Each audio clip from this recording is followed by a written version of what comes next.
Hey, Service Advisor Nation. Thank you for tuning into another episode of the AutoFix Advisor Cast with your host, Michael Doherty. I hope everybody's doing well, staying healthy, and hopefully, wherever you are, you're enjoying some fall weather. It is absolutely gorgeous out. I'm located here in North Carolina, and just this time of year, it's just always just nice to look out the window. Leaves turning colors, just sunny skies, etc. But again, hopefully wherever you are, you're enjoying some fall weather as well. So this particular podcast, I wanted to focus on a topic, and the episode itself going to be talking about why a selfless team wins. So selfless teams win, why serving each other creates the unstoppable shop. So first off, the power of selfless team. True teamwork starts when individuals stop keeping score and start serving each other. When everyone on your team prioritizes we over me, the entire shop wins. In a service department, this might look like an advisor helping a tech move a vehicle or a technician helping an advisor explain a repair. Those small, selfless moments create big momentum. And those are both two examples that I've personally experienced. I've been out in the shop before and kind of looking out toward the parking lot, or where we park clients' vehicles that need repairs, or maybe there was a towing or something. And I'd see one technician. He's got the driver's door open. He's trying to push the car forward and maneuver the steering wheel at the same time, and obviously knowing he's going to be trying to get it into the shop. So kind of drop what you're doing, run out there, give a helping hand. It means a lot. Again, it promotes team environment, and it's everybody's job, right? So again, if you see a team member that needs help, if you can help them. And same goes for the front end. I've had a couple times where no matter how I've explained something to a client at the front counter, it's just not getting through. So I've walked back and asked the technician that has been working on or worked on that client's vehicle, and I'm like, hey, I know you got stuff going on, but I've got Mr. Jones up front, and I just can't seem to get him to understand the way I'm explaining it. And I know that you worked on his vehicle. Would you mind coming up front and giving it a go? And again, not barking orders, having a communication, right? Having communication, asking for assistance, asking for help, and that technician or whoever it was would wash up their hands, walk up front. Hey, Mr. Jones, I'm so and so. I worked on your vehicle. What questions do you have? And literally, it was the same stuff that I told Mr. Jones, but him hearing it directly from the technician's mouth carried more weight. And I was very appreciative that that technician would handle that for me. So again, right, when everyone on your team prioritizes we over me, the entire shop wins. And there's a great quote too for this by Zig Ziglar. He says, "Help enough people get what they want, and you'll get what you want." And that is true. And also, right, a selfless team doesn't focus on who gets the credit. They focus on getting the job done right. That's where trust, efficiency, and excellence are born. Very, very true there. And putting the team first, right? The real competitive edge. Serving others fuels success faster than serving yourself. Putting your teammates' needs before your own doesn't make you weak. It makes the team strong. It creates a culture where no one lets anyone fail alone. And if an advisor, let's say if you've got more than one advisor in the shop, if one advisor is slammed, another one steps in. When one technician is behind, another technician helps, stage the next RO or ask that technician if they need help. Again, really the synergy, right? The collaboration, the teamwork. And, a strong shop doesn't say, that's not my job. They say, how can I help? And I think really that pertains to the internal mechanisms, which are, our team. So again, strong team doesn't say, that's not my job. We say, how can I help? And again, if you can help the team, right? And there's an old African proverb that goes along with that. It says, if you want to go fast, go alone. If you want to go far, go together. I think that is great. Again, if you want to go fast, go alone. If you want to go far, go together. So again, promoting teamwork, promoting synergy, right? And also for service advisors, right? The most successful service departments aren't built on individuals chasing commissions. They're built on leaders who elevate those around them, right? I understand we're here for a job. We're here to take care of our families. And yes, there's money involved in that. But if you're there just to chase the money, you're going to burn out really quickly. You just are. You know, chase the passion, come to work excited. You love the industry, you love the automotive, you're a good people person, you want to help your team, you want to help your clients. And, if you're great at doing automotive and you're good at speaking with people as a service advisor, those two things collide and boom, there's your passion, right? Build a winning mindset. It starts with daily discipline. Champions are made from consistent thoughts and daily habits. Mindset is not a one time decision, it's a daily discipline. Every morning, you decide who you're going to be, right? Reactive or proactive, selfish or selfless, scattered or centered. The same way a technician trains their skills, a winning advisor trains their thoughts. And it's so, so important, right? Mindset is everything. If you think you can, or if you think you can't, you're right. So, one of the things that I used to do on the way to work, I'd probably say maybe 2 miles before I got there, is just, turn down the radio a little bit if I had the radio on and just tell myself, hey, coming up on it, we're going to help some people today. We're going to take care of our customers. We're going to take care of our coworkers. It's going to be a great day, and just going with that positive mindset, right? Self-talk. And yeah, sometimes I would say an internal monologue, and sometimes I'd just be talking to myself. So people driving by probably like, who's that guy talking to? There's no one else in the car. I don't care. But just saying, like, you got to have that personal motivation and mindset to, when you go in there. And again, I know nothing's always, not nothing, but things aren't always structured, right? You could have a game plan for the day as a service advisor. Here's how everything is going to go. And it's very rare that that happens. It does sometimes, but 9 times out of 10, it doesn't. And you've got to pivot. You've got to adapt. You've got to, again, change your mindset. Don't get bogged down on negativity, right? As soon as you start thinking negative things have a tendency to happen. So kind of stay away from that. Going with it positive, extract the positive out of those things. And starting each day, with an intention, right? Today, I'm going to take care of my team. And that mindset shapes how you handle stress, customers, and challenges. So good stuff there. Good stuff there. Great quote by Tony Robbins. You will never rise above the story you tell yourself. Very true. Very true. And also, when your thoughts align with growth and service, your habits will follow, and your habits create results. Very important there. Again, when your thoughts align with growth and service, your habits follow, and your habits create results. And also, moving on, talking about your next move matters more than your last mistake. Yeah, very true.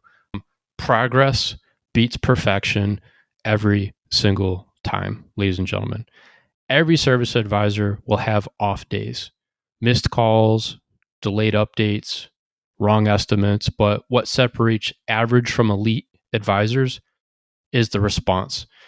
Your next move determines your growth, not your last mistake. And I've mentioned before, right? I would love to say that I came to work every day feeling 100%.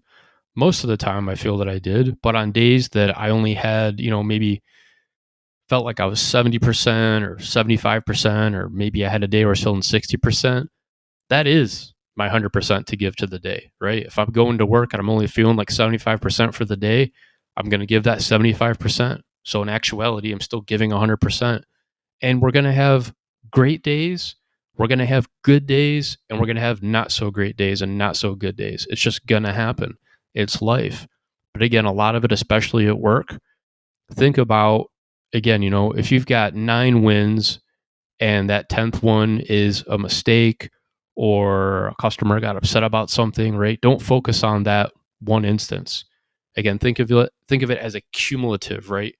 In the week that you've been at work, has the positive outweighed the negative, or has the negative outweighed the positive?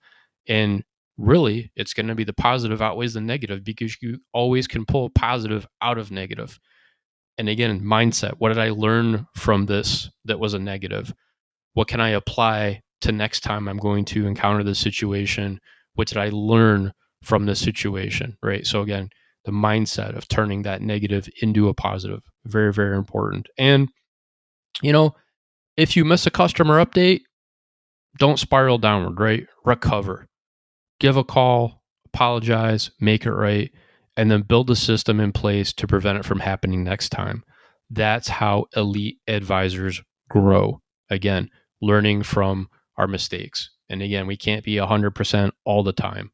So again, if you're only having an 85% type of day, 70% type of day, 90% type of day, that percentage that you've got to give for the day is your 100%, and carry that through, right?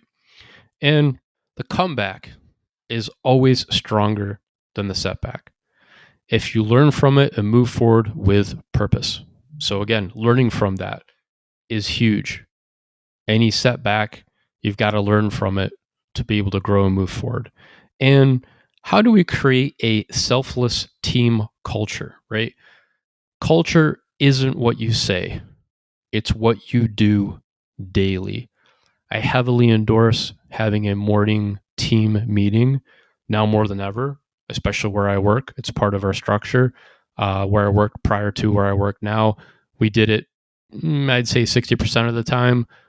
And truthfully, it was mostly my fault that we didn't have it, because I was so focused on cars coming in, phones ringing, estimates to be made, like just carving out a chunk of time to go back there and talk about who's doing what's going on. And again, something that I learned from, but now I look forward to the morning meeting. And every morning when we do our morning meeting, we actually start with a grateful. We go around and we say, here's what we're grateful for. Again, it could be a personal grateful, it could be a work grateful. And then we get into our priorities for the day. And it really takes about maybe 2 or 3 minutes for each individual. But again, starting off with a grateful, because what does that promote? Positive mindset, right? So again, culture isn't what you say, it's what you do daily. Creating a selfless winning team doesn't happen by accident. It's built through intentional actions and leadership from every level. So, how do we build that? What are the steps involved, right? Step 1, model it. Leaders and advisors must show what serving looks like. Step 2, celebrate it. Recognize when someone goes above and beyond for a teammate. Absolutely. Step 3, train it. Talk about teamwork and mindset in meetings. Don't just assume it happens. And step 4, protect it. Don't tolerate negativity, gossip, or me first behavior. And I think those are the steps to really help build a winning culture. And a great quote by Peter Drucker. He says, culture eats strategy for breakfast. That's kind of cool. That's pretty cool. So, again, a culture of selflessness creates an environment where trust thrives, morale skyrockets, and performance becomes consistent, because everyone is rowing in the same direction. And ultimately, that's what we have to do. We have to get everybody on the same page. And I know at the business, we have different positions, but I really think everybody on the same page or rowing in the same direction is to understand that we are there to take care of the customer. Because if we don't take care of the customer and the customer is not there, we don't have a business to come to. We don't have a job to come to. The customer is what's keeping us open.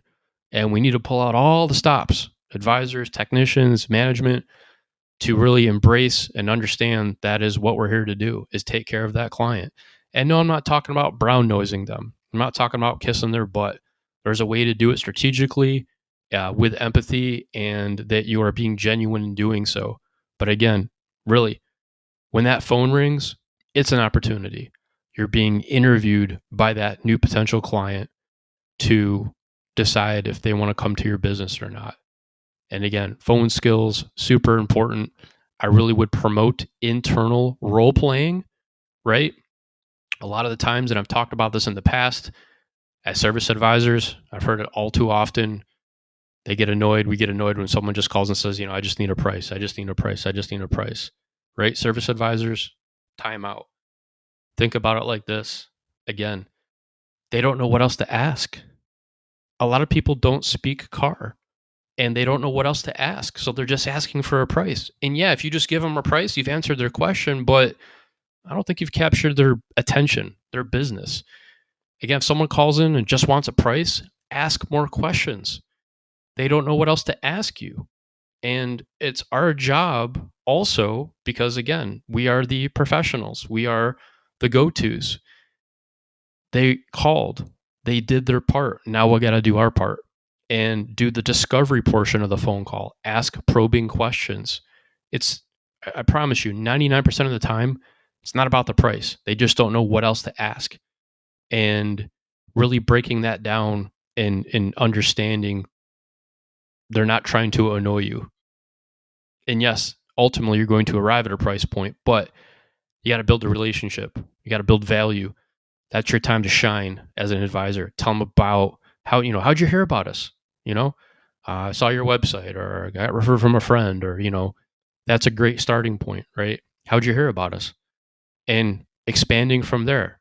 And let me tell you more about us, our warranty, our ASC technicians, our loaner car program. Again, pull out all the stops, but right, the best way to change your team is to lead by example.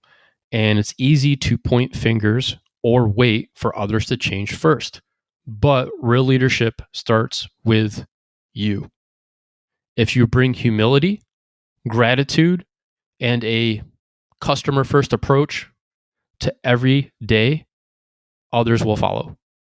And I'd love to see everybody win. I really would. I really would. So this week, Service Advisor Nation, please do one selfless act for a teammate without expecting recognition. And watch what happens to your shop's energy and connection. Promote that. Keep doing it. And great quote by Les Brown: greatness is not about being better than someone else. It's about being better than you were yesterday. I think that is a fantastic quote, right? Again, greatness is not about being better than someone else. It's about being better than you were yesterday.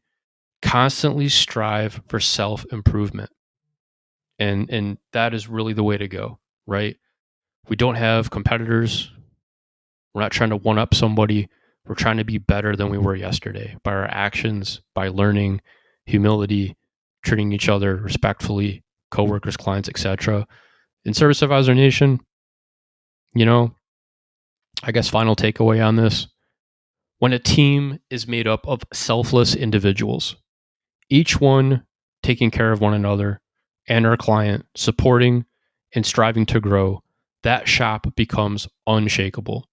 And in the automotive world, that's the secret to becoming truly unstoppable. Service Advisor Nation, thank you so much for tuning into another episode of the AutoFix Advisor Cast. I wish you peace, health, wealth, all the things that go with it. And man, we're heading up on the end of the year already, right? October's almost done. November, December go by like a flash. But please make some time for self-care. I can't stress it enough. Take care of yourself. Don't burn out. If you need help, ask for help. It's okay, right? And if you get stuck, there's multiple resources out there for help, for service advisors, right? Take some classes, go to a course, listen to previous episodes of the AutoFix Advisor Cast. No, I don't have all the answers, but I love this industry and I really want to just help it grow and feel that I have helped it grow. And again, take the time for self-care. You have to, or you're going to burn out. Take a deep breath, count to 1, 2, 3, 4, whatever. Stay hydrated, super important.